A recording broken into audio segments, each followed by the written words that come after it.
एक बार प्रेम से बोलो श्री कृष्ण भगवान की जय, शंकर भगवान की जय, माता पार्वती की जय। एक शंकर जी को मैं कथा कह देती हूँ, बहुत अच्छा है।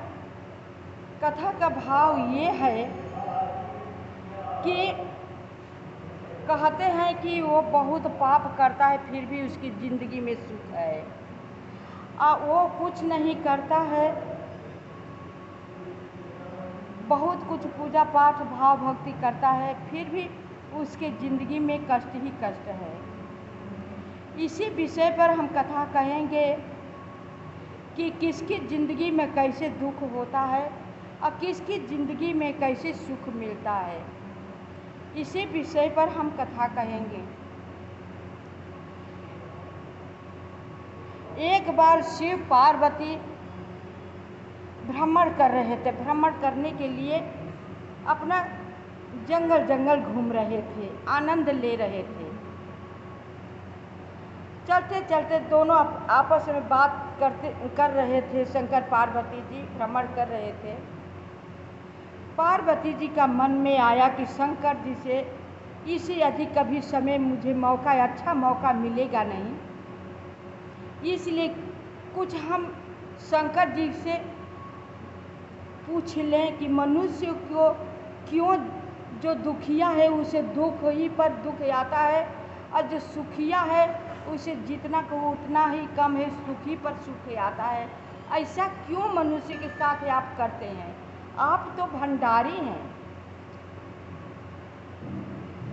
जब पार्वती जी के मन में भाव आया कि यही हम प्रश्न करेंगे, आज भोले बाबा से मैं पूछूंगी।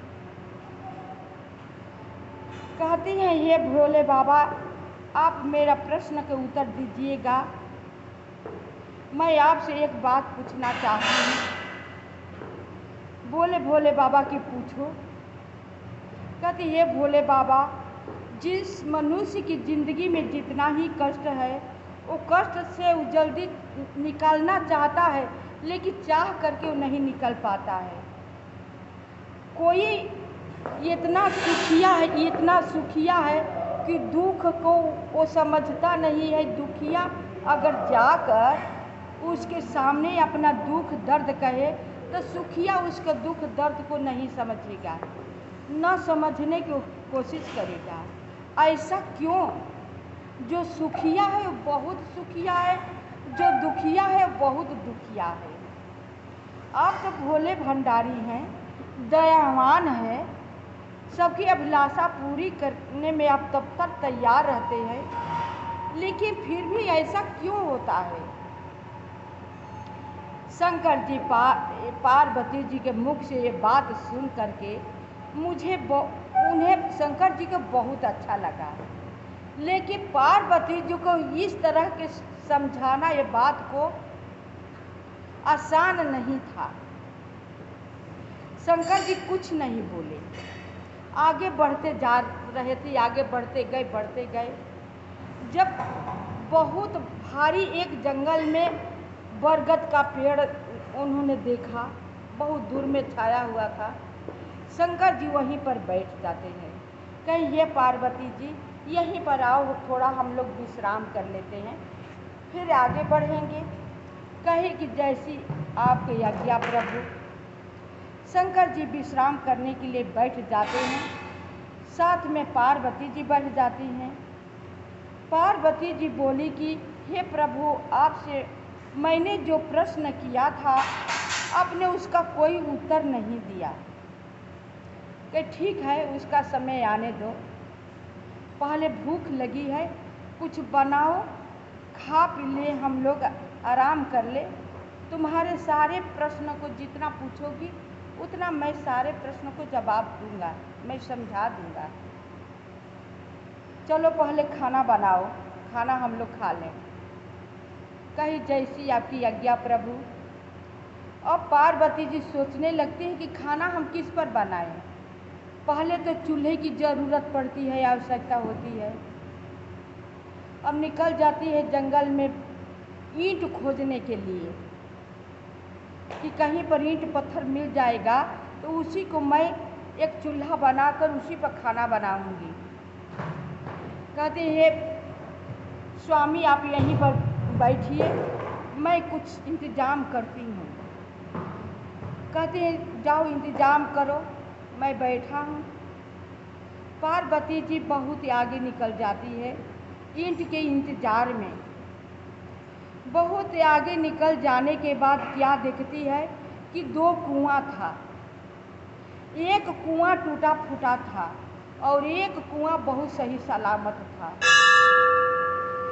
एक कुआं का सारी ईंट बिखरा हुआ था और एक कुआं का चबूतरा बनाया गया था। पार्वती जी जो कुआं बिखरा हुआ था, ईंट उसका बिखरा हुआ था, बिगड़ा हुआ था, उसी में से उसी कुआं से 4 ईंट निकाल करके ले आई पार्वती जी और चूल्हा बना करके खाना बनाने लगती हैं। चुपचाप भोले बाबा देख रहे हैं।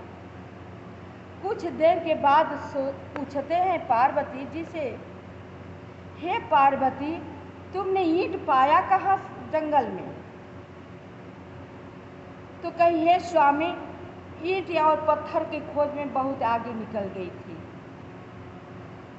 आगे जब बहुत दूर जाने के बाद हमने 2 कुएं देखे। एक कुआं टूटा फूटा था, उसका ईंट बिखरा हुआ था और एक कुआं जो था बहुत सही सलामत था। अब शंकर जी का प्रश्न का जवाब धीरे धीरे आने लगता है। तो शंकर जी पूछे कि जो अच्छा खासा कुआं था उसमें से ईंट निकाल कर लाई हो कि जो पहले से टूटा फूटा था उसमें से ईंट निकाल कर लाई हो? तो कहते हैं कि अरे स्वामी कैसी आप बात कर रहे हैं? जो टूटा फूटा था उसका ईंट सारे बिखरे हुए थे, उसी में से मैंने 4 ईंट निकाल कर लाई। भोले बाबा बोले कि जो अच्छा खासा ईंट था उसमें से क्यों न तुमने निकाल लाई? तो बोले पार्वती जी कि कैसे मैं उसे बिगाड़ती, वो बहुत सुंदर था, उसे बिगाड़ने में मुझे दया आ रही थी और जो बिगड़ा हुआ था उसी में से मैंने निकाल लाई। शंकर जी बोले कि जो बना हुआ था उसे बिगाड़ने में तुम्हें दया आई और जो पहले ही से खुद बिगड़ा हुआ था उसी में से तूने ईंट निकाल कर लाई। अब मैं तुमसे ये बात पूछ रहा हूँ कि पहले ही से बिगड़ा हुआ था उसे तुम क्यों बिगाड़ने लगी, उसे बना क्यों न दी? और जो पहले से बना हुआ था उसको तुमने बिगाड़ा नहीं, उसे बिगाड़ने में तुम्हें दया आई। इसी तरह मनुष्य की स्थिति है, जो उसका कर्म में कष्ट लिखा है वैसा हर मनुष्य अपने कर्म के अनुसार दुख सुख पाता है। उसके वैसा वो कर्म किया है कि उसके दुख मिल रहा है। कोई किसी को दुख नहीं देता है, हर लोग अपने कर्म के अनुसार दुख सुख पाते हैं। तो अपने कर्म के अनुसार दुख भोगता है और जो मनुष्य सुखिया अपने कर्म के अनुसार सुख कर रहा है। और जो वो दुखिया है उसे दुख सहते सहते आदत सी पड़ जाती है और जो सुखिया है उसे एकाएक बिगाड़ोगी ना तो उसे हम दुख देंगे ना तो बिखर कर मर जाएगा, वो सहन नहीं कर पाएगा, उसे भी कष्ट होगा। लेकिन बहुत पुण्य किया होता है, बहुत पाप करने के बावजूद भी जो पुण्य पहले से किया है उसे सुख मिलता है, कोई देता नहीं है। वो इतना पुण्य कमाया हुआ है कि उसे अपने आप मिल रहा है। अब फिर भी बुरा जब कर्म करता है तो उसका पुण्य क्षीण होता है। जब पूरी तरह से पुण्य उसकी क्षीण हो जाएगी ना तो उस दिन उसे इतना कष्ट होगा, इतना दुख में डूब जाएगा, शोक समुद्र में डूब जाएगा कि उसे ये नहीं समझ में आएगा कि किसी के कंधे पर अपना सिर रख करके मैं आंसू बहा सकूं। यही मनुष्य की कर्तव्य है। प्रभु श्री राम जी चाहे हम किसी को दुख कष्ट नहीं देते हैं, सब लोग अपने कर्म के अनुसार सुख करते हैं और दुख करते हैं। जो जैसा करता है वैसा पाता है।